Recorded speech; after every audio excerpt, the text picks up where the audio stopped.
बिटिसिआव प्रमद बर'आ सरकाराव दं दा प्रमद बर'खौ मा खालामदों प्रमद बर'खौ जों मिथिंजाय बेनावबो थांखांबाय जोङो अनेक मावनो थिनबाय जेबो दायित्वखौनो लाया जेबो खन'गसरखौ लाया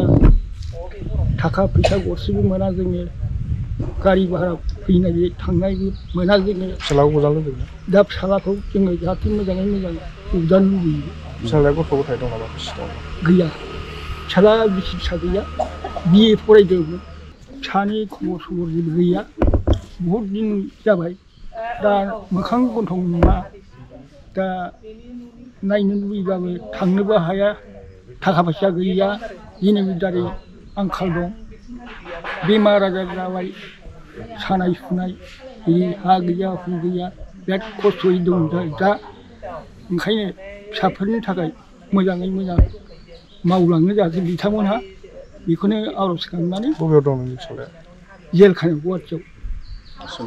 सेन्ट्रेल 10 बोसोरनि बारबाय खोमा एनडिबि न'आवनो हमजालांदों बे आन्दलन समाव न'आव थांनानै थाहैदोंमोन एसे बेरायगौबा नुनानै बे सावथालानि दङ ओमफ्राय बे समावनो सासे मानसिया पुलिस बायदि सिखाखुमानानै बेखौ उन्दुनायखौ माबा खालामनो लाबोदों दा जेलनिफ्राय बख'नो बा न'आवहाय फैनो थाखाय सरकारखौ मा खालामनो लुबैयो सरकारखौ माने आंनो मोजाङै मोजां मावजानो लुबैयो नोंनि फिसालाखौ बख'नो थाखाय जाहाथे राहा लायो